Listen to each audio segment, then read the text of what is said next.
Picture this. A little girl in a two-room house. The smell of coal dust mixing with Sunday supper.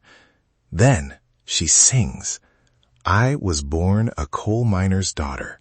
And it hits like a declaration, not just a memory. Right. That first line doesn't read like nostalgia. It reads like a claim. This is who I am. From there, the whole thing stacks detail on top of detail, so you can't argue with the life it describes. Welcome back to Ranch Beat. Every country song has a story, and we tell it.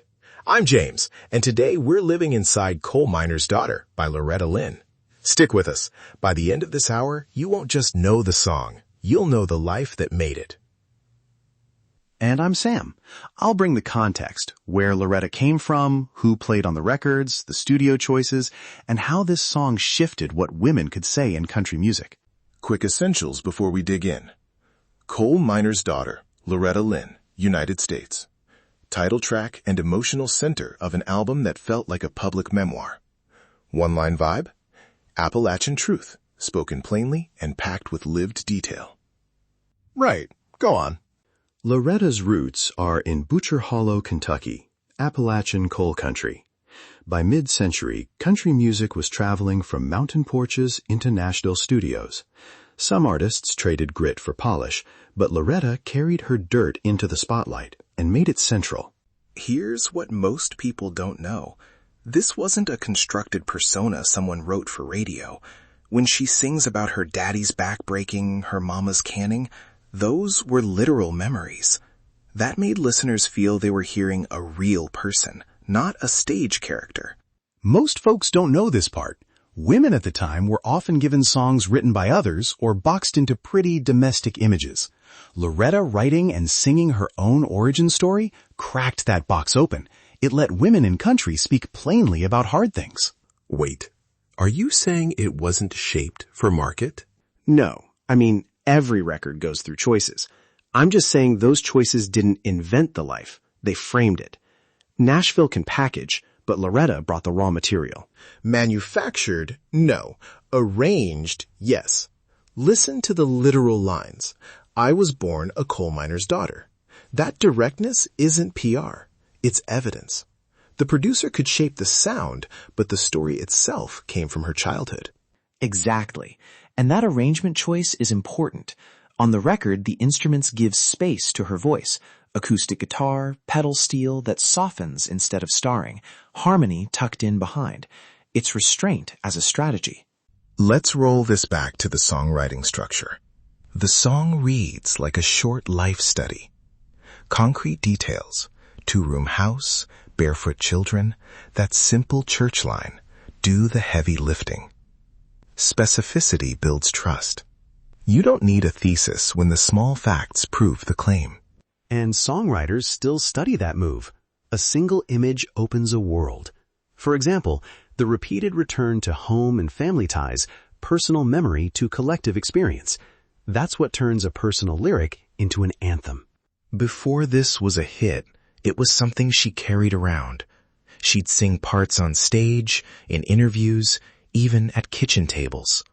The record tightens those moments, but you can still hear a conversational delivery that says, "I'm telling you what happened."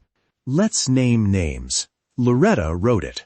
Owen Bradley produced much of her early work, and according to reported interviews, he often pulled back rather than piling on strings. Reports also name guitarist Harold Bradley among the studio pros who kept fills spare so the vocals stayed front and center. That was a deliberate production move. The label wanted hits, sure, but someone had to decide this song's strength was its honesty. The choice was to keep the light on Loretta, not on the backing. The label hated it, the fans loved it. It's one of those classic industry tensions. Here's the twist. Some executives thought an autobiographical track was too regional, too plain for national radio. But listeners turned that plainness into trust. Radio play fed word of mouth, and pretty soon, the song's honesty became its currency. Let me paint one lyric moment for you. When she says, "We lived in our two-room cabin and we were poor, but we had love." That's small, almost offhand contrast, poverty, but pride, is a whole moral world in one sentence. That specificity is a lesson in songwriting. You can hear it in the phrasing, too. Loretta bends vowels. She leaves a syllable hanging sometimes. It reads like spoken memory that slides into melody. That's why her vocals feel immediate and believable, not theatrical.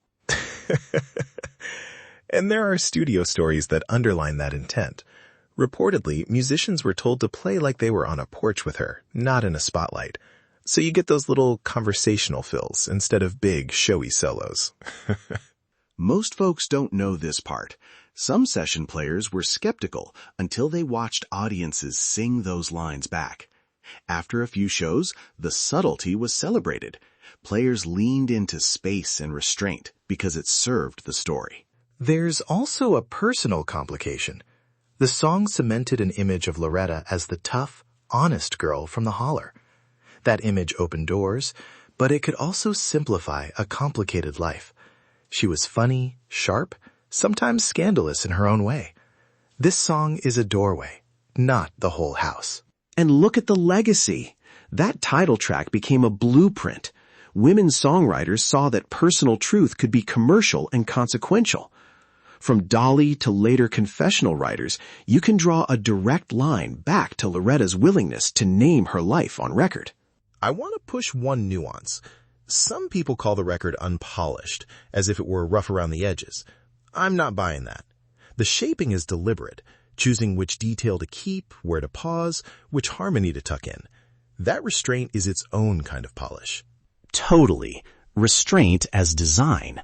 The silence around her voice is an arrangement choice. That's production serving storytelling, not a lack of craft. Then there's the cultural afterlife, the autobiography, the film Coal Miner's Daughter. Those adaptations turned a personal record into a national story.